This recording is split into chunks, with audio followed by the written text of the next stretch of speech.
Assalamualaikum warahmatullahi wabarakatuh. Selamat datang kembali di channel Kang Faldo tentunya di sini.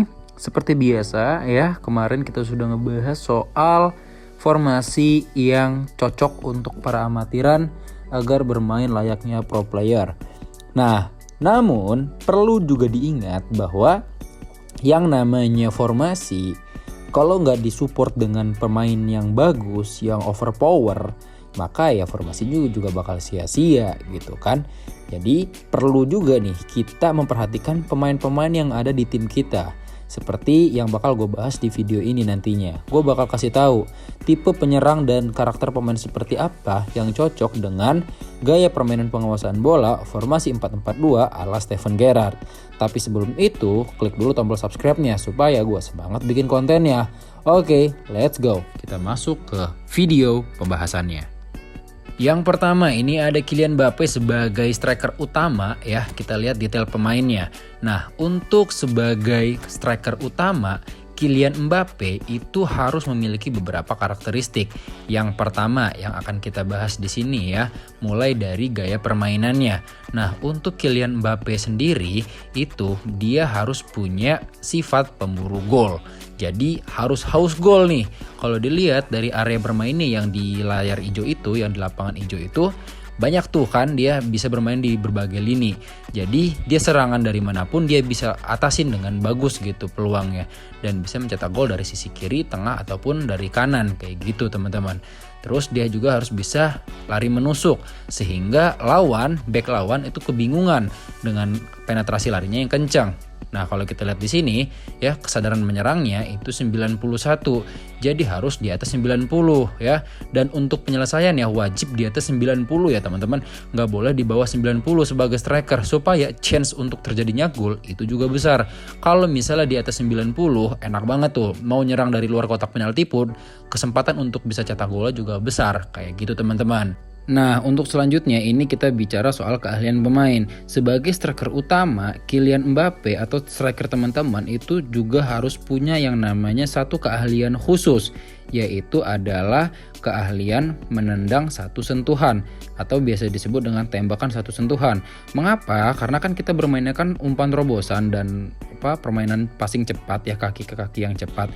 Maka kita perlukan di sini adalah skill tembakan satu sentuhan. Supaya apa? Supaya ketika mendapat umpan terobosan, si Mbappe nggak kelamaan mikir di depan gawang. Dia bisa langsung pakai first touch-nya langsung nembak ke gawang dan terjadilah gol.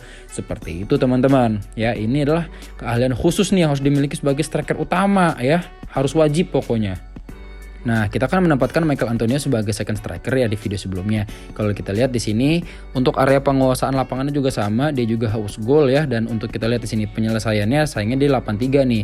Memang sih kurang bagus, cuman nggak masalah lah karena dia second striker kan. Jadi nggak apa-apa, oke? Walaupun rating penyelesaiannya di bawah Kylian Mbappe, tapi dia punya satu skill khusus juga yang namanya tembakan satu sentuhan. Pokoknya striker untuk penyerangan cepat seperti ala permainan yang counter attack itu harus punya yang namanya tembakan satu sentuhan teman-teman, supaya striker kita itu nggak kelamaan mikir di depan gawang gitu, nggak ragu-ragu buat nembak, dapat first touch dari terobosan dari tengah bisa langsung di shooting kayak gitu. Jadi cepet peluang terciptanya gol sebelum pemain lawan bisa menutup area pertahanan mereka gitu teman-teman. Nah, berhubung gue itu biasa main dari kiri ya, gue nempatin pemain-pemain kuat di kiri gue seperti Neymar nih, rate-nya 101 tuh, tinggi banget ya kan sebagai pemain sayap kiri. Nah, kalau kita lihat di sini dari detail permainannya ya, Neymar ini dia punya area lapangan yang banyak juga nih untuk dikuasain gitu ya. Dia bisa dilihat ya area lapangan hijaunya itu, berarti itu area-area yang di mana Neymar bisa bermain di area itu. Dan pentingnya dia harus punya tipe permainan lari menusuk juga sama seperti Mbappe. Karena kan kita butuh penyerangan dari kiri biasanya ya. Kalau gue biasa nyerang dari kiri, jadi gue pastikan penyerang kiri gue itu punya karakteristik permainan lari menusuk juga. Sebagai penyerang bayangan, Neymar dia alhamdulillahnya dapat rating di 93 sebagai rating penyelesaiannya tuh ya, harus di atas 90 pokoknya. Striker kita itu kita upayakan kalau bisa di atas 90. Sayang aja tadi Michael Antonio masih di bawah 90. Nanti gue bakal cari striker yang bisa lebih baik lagi daripada beliau gitu ya. Oke, nah kalau kita lihat di sini juga kesadaran menyerangnya tinggi banget tuh ya di 98. Jadi untuk mensupport Mbappe di depan dia pas banget nih. Pokoknya posisi Neymar di kiri, Mbappe di tengah untuk penyerangan seperti itu. Nah, yang namanya permainan itu pasti selalu ke tengah. Untuk di tengah kita taruh Kevin De Bruyne. Untuk karakter pemainannya ya, Kevin De Bruyne ini playmaker kreatif. Kenapa gue butuh yang playmaker kreatif? Karena dia gue tugaskan untuk selalu mencari ruang ketika off the ball gitu loh. Ketika dia lagi megang bola, dia bisa bermain di ruang-ruang yang potensial untuk ciptakan peluang kayak gitu. Dan selain itu juga dia pemberi umpan silang dini. Jadi karena kan permainan gue kan permainan cepet ya. Nah gue pengen untuk umpan-umpan silangnya, ahli bola jauhnya ya, umpan-umpan jauhnya, umpan-umpan bola lambungnya itu bisa sacet-sacet gitu, bisa cepet gitu, nggak kelamaan mikir gitu ya. Dan yang pasti harus ada keahlian penembakan jarak jauh kayak gini. Karena kan dia pemain tengah, otomatis kan dia harus banyak umpan bola jauh ke Mbappe, kalau nggak ke Neymar gitu di sisi kiri kayak gitu kan. Makanya ini karakter KDB cocok banget nih sama gaya permainan penguasaan bola 4-4-2. Nah, kita lihat kesadaran menyerangnya di sini ya itu 84, tapi kalau kontrol bolanya 92. Cukup bagus sebagai pemain tengah gitu ya. Dan umpan lambungnya ya dan umpan rendahnya bagus banget di 95. Ini yang paling penting sebagai pemain kunci, sebagai pemain tengah. Untuk umpan-umpannya bisa jauh dan akuratnya pas kayak gitu. Nah, dia juga punya umpan satu sentuhan, umpan terobosan dan umpan berbobot. Ini yang membuat pemain tengah gua itu tajam banget ketika memberikan umpan crossing baik ke Neymar, ke Michael Antonio ataupun ke Mbappe dari jarak jauh ataupun jarak dekat kayak gitu. Sehingga off the bola dia bagus, dapat peluang untuk bisa kasih passing ke Mbappe dan Mbappe bisa langsung satu sentuhan. Nah, jadi karakter umpan satu sentuhan atau kaki ke kaki yang cepat itu harus dimiliki nih sama pemain-pemain yang kalau kalian mau main passingnya cepet kayak gitu. Nah, ini sebagai back ya. Ini kita ada Alessandro Bastoni. Nah untuk Alessandro Bastoni sendiri bisa dilihat di sini ratingnya itu 99. Ini back lumayan tinggi juga nih secara rating ya. Tertinggi nih back untuk center backnya ya. Nah, bisa dilihat juga di sini ya ahli bola jadon pembantu serangan. Gue butuh banget pemain-pemain yang bisa build up dari bawah, bukan cuman sekedar ngedefend doang, tapi bisa juga membantu penyerangan.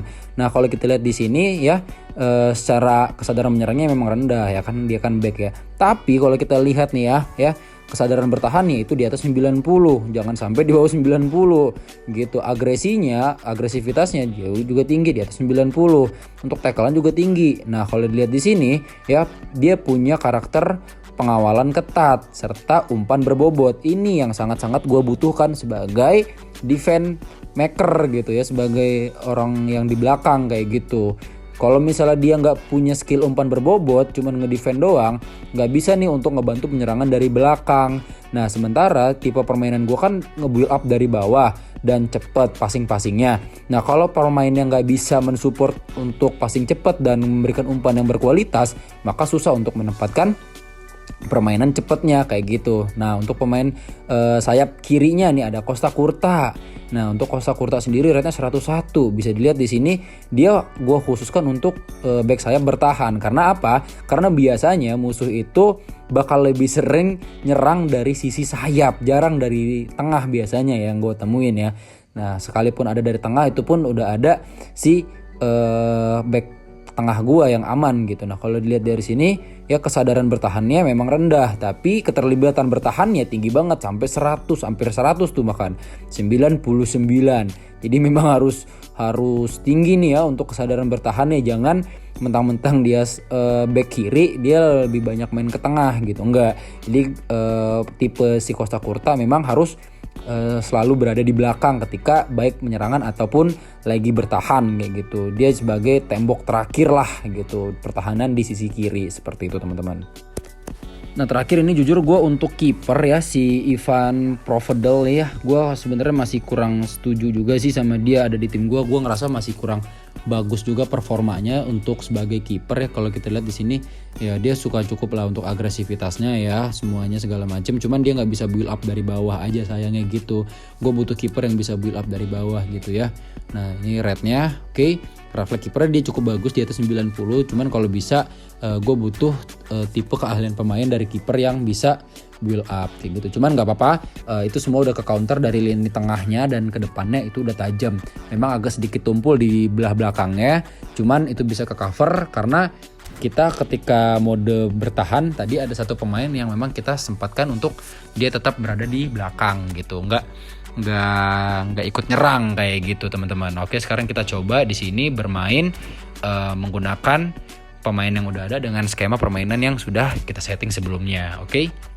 Nah, teman-teman bisa perhatikan ini ya, passing kaki ke kaki yang cepet ya, KDB langsung ke Nicola Barella, di sana Nicola Barella langsung ke Michael Antonio langsung ke Kylian Mbappe. Dan lihat peluang yang diberikan sama KDB ke lini tengah langsung ya. Nah, sama seperti skema permainan yang satu ini nih. Nih ya, cepet, permainan cepet, Kylian Mbappe langsung support sama Neymar di sana. Neymar kasih passing. Tapi sayangnya ini masih kena tiang. Belum sampai tercetak gol kayak gitu. Nah, ini sama kayak gini, kita bermain cepat juga ya. Di Kylian Mbappe di sana, Kylian Mbappe langsung ke Cole Palmer di sana, sayangnya masih dapat intercept kayak gitu. Ini peluang gol juga dari serangan balik. Oke, ini ada KDB kepada Neymar Nicola Barella bermain segitiga ya, langsung kepada Mbappe lagi di sana. Terus ada KDB ke Michael Antonio, langsung cepet aja Mbappe buka peluang dan cetak gol lagi kayak gitu teman-teman.